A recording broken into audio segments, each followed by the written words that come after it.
Sa video pong ito, ipapakita ko po sa inyo dahil nirecord ko po 4 days ago na yung pag-setup ko ng in-stream ads. Panoorin mo para magkaroon ka ng idea kasi doon na rin naman tayo papunta di ba? Pag magse-setup ka na ng stream ads. Okay, so wag na natin patagalin, proceed na tayo doon. Pag dito ka na sa Facebook, nasa home tayo guys pupunta tayo, ayan home, yung sa bandang kaliwa, may blue. Pupunta tayo sa wall, yan, picture, profile picture, bandang kaliwa din, pindutin mo yan. Okay, and then, itataas ko lang konti, scroll. Tapos, see dashboard, pindutin mo yung see dashboard. Okay, pagka pindut mo yung see dashboard, guys, makikita mo yung monetization. Pindutin mo yung monetization. Okay, nandito na tayo sa monetization. Okay, set up natin yung in-stream ads kasi guys, meron na tayong lumitaw dito sa monetization tools. Okay, nakalagay available to set up. Tapos in-stream ads, make money by including ads on your reel. Okay, nakalagay setup. Yan, yung blue button. Yan. Pindutin natin yan guys. Okay, dire-diretso na tayo para mas mabilis at mas ikli yung video natin. Okay, press natin yan guys. Okay, tapos make money from your videos with stream ads and you make money by including ads in your videos. Okay, scroll lang natin guys. Scroll lang natin pataas para makita natin yung eligibility criteria which is kahit wag na natin basahin yan, pwede mo namang i-hold to tapos basahin mo guys para dire-diretso pa po tayo ha. Ayan, eligibility. Green na yung nasa bandang kaliwa. Na-check na yan. 1, 2, 3, 4, 5. Yan. Okay. Okay na siya. Kasi, isa-set up natin. So, nasa baba yung get started. Okay.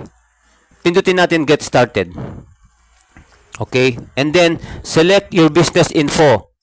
Sabi dito, tell us about your business. This is info we'll use to set up your profile. Report your taxes and pay you. Okay. And then, nakalagay dito, Robin Zamudio Roque, individual sole proprietor. Okay. Tignan natin kung lagyan natin ng check to. Yun. Tapos, add new business. Wala naman tayong business So, next natin guys. Yan, yung next, pindutin natin. Pinapakita ko lang to guys First time ko lang i-set up to para may babalikan tayo. At least makita natin. Okay? So, next natin. Pindutin natin yung next. Ayan, guys. Next. Ayan. Choose how you would like to get paid. Tapos dito nakalagay, payment will be sent to this payment. Sent to this payout method. You can change your payout method at any time in settings. Okay.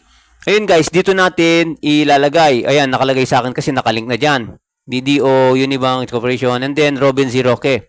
Link payout method. And then, tick natin yung circle sa bandang kanan. Ayan, bilog. Pipindutin ko yan. Okay? Ito. Ayan, napindut ko na. Nagkaroon na ng blue. Okay? And then, nakalagay dyan, link payout method. Tingnan natin. Di ko pa naranasan pero i-click lang natin itong link payout method. Yung blue may lock, by padlock. Okay, nakapadlock siya. Okay, link payout method. Okay, pindutin natin. Ayan, naglo-load siya. First time lang natin gagawin to.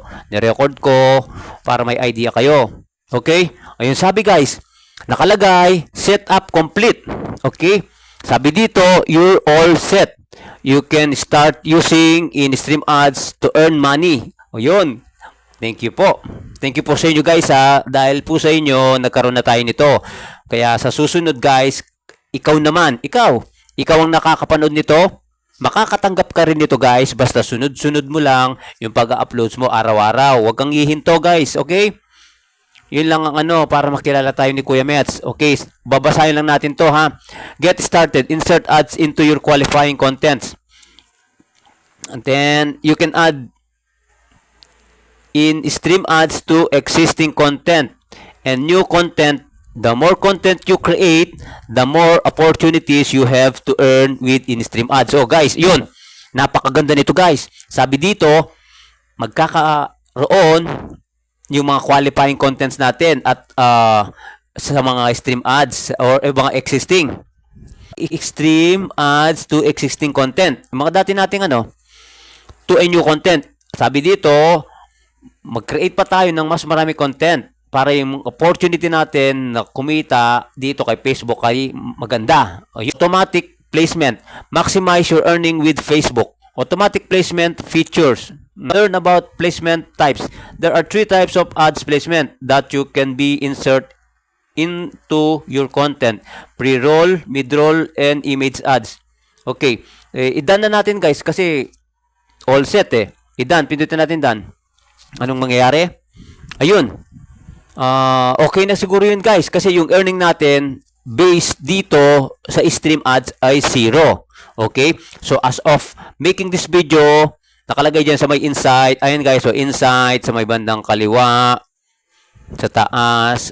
Last 28 days, July 31 to August 27. Insight which is 0. So guys, sana itong video ito ay nakatulong paano mo i-set up yung in-stream ads mo. Kasi ikaw guys, sa susunod, ikaw naman ang magse-set up ng ganito. Kaya ngayon, alam mo na, di ba? So, maraming salamat guys sa panonood ng video ito. Okay? And gagawa pa tayo ng more content para mas marami pa tayong matutunan. Okay? Hanggang dito na lang guys. Maraming salamat po. Have a nice day. And God bless po everyone. Bye-bye.